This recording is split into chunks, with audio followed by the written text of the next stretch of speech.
Brad Sherman joining us today. Thanks for being with us and taking time to talk with us ahead of the primaries. You're in a crowded Republican primary for Iowa's governor.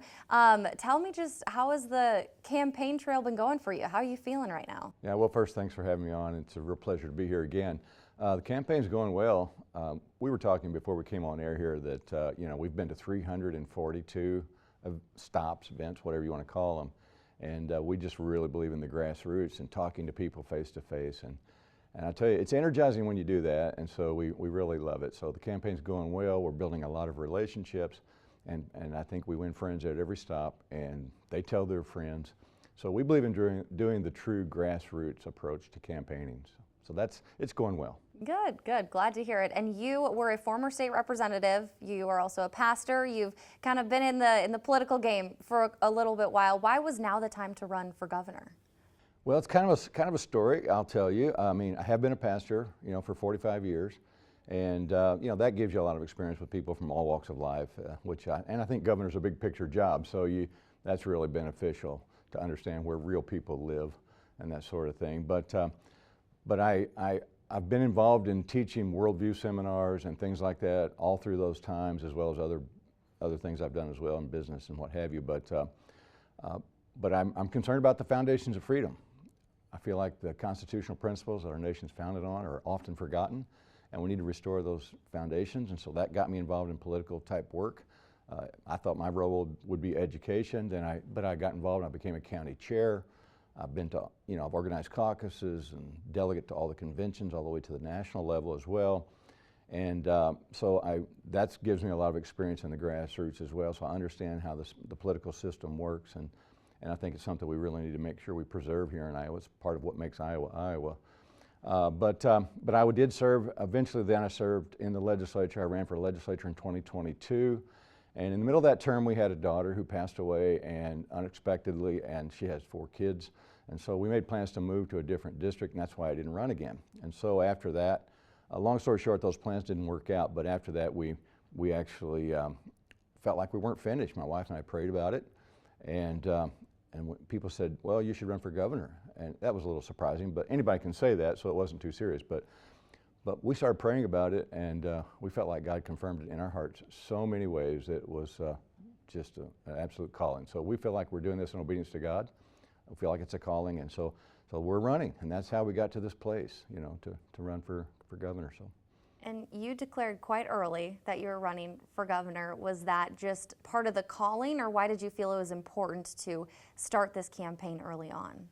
Well, like I said, we were feeling this was a calling, and we started telling people. We weren't going public with it, but a few people we talked to, this person here and another one there, and pretty soon, the word started to get out. So I felt like it was important to tell Governor Reynolds what I was doing, because I appreciate a lot of what she's done. We don't always agree on everything, but I felt it was a respectful thing to do to tell her that. So I called her in November of 2024. Well, got her on the phone, and I texted her, and then she called me, to be technically correct. But we talked on the phone. I said, it's a little awkward making this call because I don't know your plans, but this is what I feel like God's saying do, so I'm going to run for governor. So anyway, so we announced in February then, the next year, February of 25, and then when I think she just said she wasn't going to run in April, and so that made me look like I knew what I was doing. So that's sort of how it all came about. So we just felt like it was time to say it, and we did it. And then after she said she wasn't running, others started looking at it and got into the race after that. What was your reaction when you heard Governor Reynolds was not running for re-election? Well, we've been watching God move chess pieces around the board, so to speak, for almost 2 years now. And so honestly, I can't say I was surprised, because I felt that confident that in the leading that we had from the Lord. And so, but I was a little surprised by how early she made that announcement. That was a little bit of a surprise. But anyway, we're just trusting God in this whole thing. Do you feel being on this grassroots campaign, having such a length of time with your campaign, do you think that gives you an advantage? And how do you kind of use that going into the primaries? Well, it's back to the whole grassroots thing. The more time you have to talk to people and get to know them, the better it is, I think, particularly when you're focused on grassroots. And one of the points I make in the campaign trail is that I will not be bought. Government is not for sale. And so because of that promise and that conviction in my heart that, just to do the right thing and not be controlled by, big politics or people behind the scenes, because of that conviction, we just felt like it was important to get out there early and start talking to people, and because of that too, we don't raise as much money as some people. And, that's not the big donors behind us. And so I think we compensate for that by talking to people and just doing the real grassroots work. What are you hearing on the campaign trail? What is the biggest thing voters have brought to you and been concerned about? Well, you won't be surprised. I mean, it's eminent domain, for the carbon capture pipeline. That's a big problem. I say it over and over. So a private company who's not a common carrier for a product that's not a public utility should never, ever get to use eminent domain. So that's my position on that. I've held that position ever since my first day in the legislature when I started learning about what was going on with this whole issue. So that's one of the big issues. And of course, property tax is another big issue. I know there's 3 different plans in the legislature right now. I'm not sure where they're at in terms of trying to meld those together or what they're going to come up with eventually here. So that's a very concerning issue. I've talked to particularly some elderly people who are being taxed out of their homes because now they're on fixed incomes and they can't afford their property taxes anymore. So that's a big problem, a big issue. So those are 2 big issues, that we hear everywhere around the state. And then of course high cancer rates is another one. And I just feel like we need some truly independent studies by people who have no conflict of interest, on how this study turns out, to get to the bottom of this. And once we get to the bottom of it, we'll know exactly what to do. So that's an important issue as well. I want to dive deeper into a few of those issues. So we'll start with property taxes. Right now you mentioned 3 different plans going through the legislature. We'll see kind of what they come together and come to an agreement on, if there is an agreement. But if you are elected governor, how would you navigate a situation like this where there's 3 different GOP proposals and it's clearly an issue Iowans want to see done and see addressed? So how do you kind of navigate that if you're governor as a leader on bringing everybody to the table and finding a common ground? Well, obviously, you look at all the plans and try to pick the best parts out and use your position to encourage people what you think's best.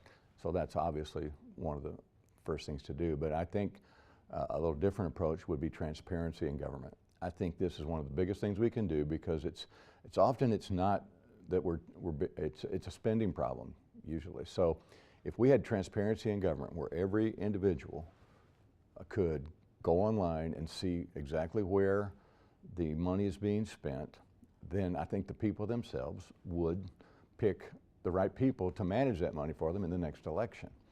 And so what we're dealing with now is just so many things are complicated. We've got all these different computer systems that don't communicate with one another. In fact, I have to throw in a plug here and say that a lot of these ideas are coming from one of the candidates that's running for auditor, which is Abigail Moss, and so that's her plan, and I'm very much behind that plan.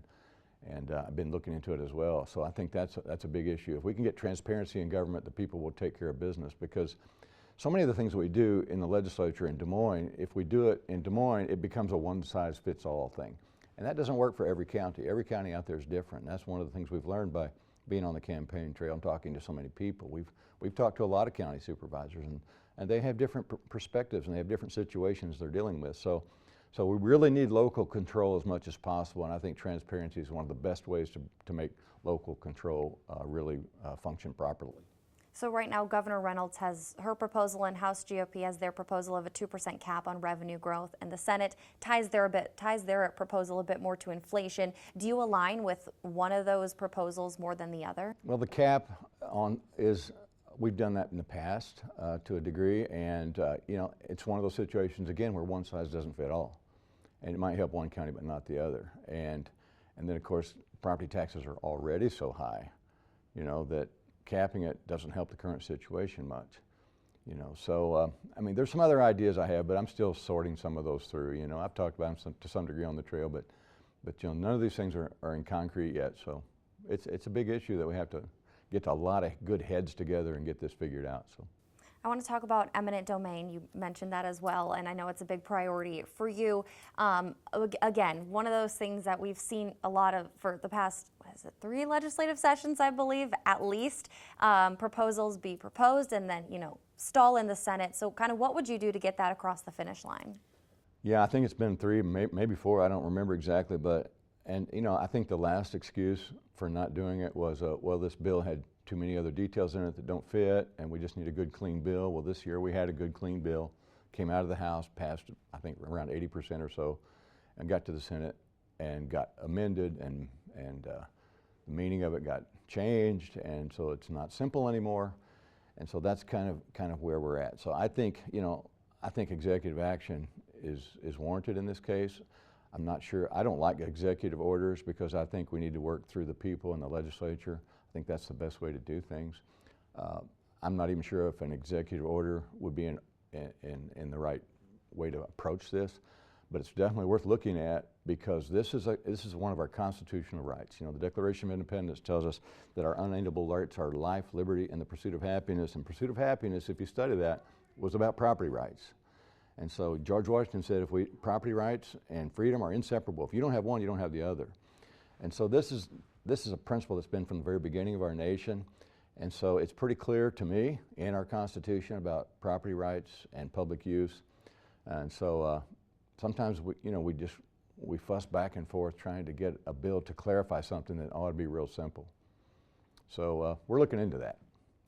And then I want to ask about water quality and Iowa's rising cancer rates. Those are two issues that a lot of Iowa voters, there's been multiple polls that have shown those are some of the top issues and priorities that Iowans want to see addressed in the upcoming election and the primary elections. So would you allocate more funding and more research to addressing these issues? And what would kind of that path look like for you if you're elected governor? Well, that's one of those situations where we have to have the right kind of studies that are not done by people who have a benefit in how it comes out. You know, completely neutral parties doing that, and I'm committed to that. You know, the water quality, I think we're primarily talking about nitrates in the waters. But nitrates take care of themselves naturally if we have the right kind of soil and the right kind of wetlands in place. And so I think there are several different approaches to taking care of this. One of the most immediate things we can do is make sure we have enough treatment systems to treat our water, because if the nitrates get high, the water treatment systems can't keep up. And compared to the cost of establishing water holding areas and rebuilding basically wetlands, the cost of some more plants is almost minuscule compared to that cost on a statewide level. So I think there are some immediate actions that have to be taken, maybe new treatment plants as well, but also getting the practices back in place that will take care of the nitrates naturally.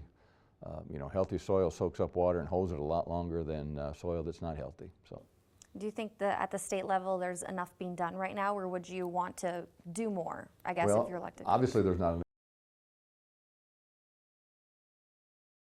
And it's a top level priority for me, you know, to research this and get it figured out.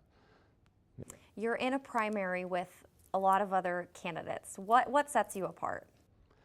Well, I think we already talked about being the first one in the race. I think that sets me apart, and I think that shows that I'm all about doing the right thing, not just doing the party line. And one of the things we've run into out there is some people that are frustrated because we Republicans have been in charge, you know, for a long time now, trifecta. And so there's some areas that need some attention. And, you know, just like the eminent domain issue, you know, and that's a big issue that is basically crossing lines. And so I think the fact that I got in the race first shows that I'm willing to challenge what's considered establishment thought, and I'm willing to do that. So it's not just about strictly party. I mean, I'm a Republican, and I don't apologize for it at all, but I think I am willing to challenge the status quo. So that's a big thing that sets me apart. I think my broad range of experience sets me apart. Again, governor is a big picture job. And so besides what we already talked about with the 45 years as a pastor and working with people from all walks of life, I've done some home building, real estate development. We already talked about the grassroots work, you know, the county chair and all that. I've helped with presidential campaigns. And I was a co-founder and board chair of Informed Choice Medical Clinics. We had several medical clinics around the state. So I got a broad range of experience, and then served in the legislature as well and had a pretty good look under the hood there. So I'm just saying there's a broad range of experience there that gives me a leg up, I think. What do the next couple months look like for you on the campaign trail leading up to the June primary? Well, we're going to just stay as busy as we can. I mean, I don't know how we can get much busier than we've already been, but we're going to keep it up. And so all we need is a good night's sleep now and then, and we're off and running. So my wife's amazing. She helps me. She goes with me. I do a lot of the driving, but she takes notes. She reads text messages and does text messaging. And so we're just enjoying ourselves, you know, seeing the state of Iowa and get in touch with so many people. So we're going to stay at it and ramp up, you know, our media presence a little bit as well as we get toward the primary. So. Anything else you want to add that I didn't ask about? Well, I would just say encourage people to look at ShermanForIowa.com. It's our website. We've got lots of information there, lots of interviews, lots of position papers and what have you. There are so many issues obviously we can't get into today. We try to address as many of them as we can. We've got lots of endorsers there that, you know, we're endorsed by several legislators and key people as well in the state. So that's something I think, you know, people are now really starting to get really interested, and so I would encourage people to do their research. Yeah. Awesome. Well, thank you so much. Really appreciate your time today. Thank you, Dana.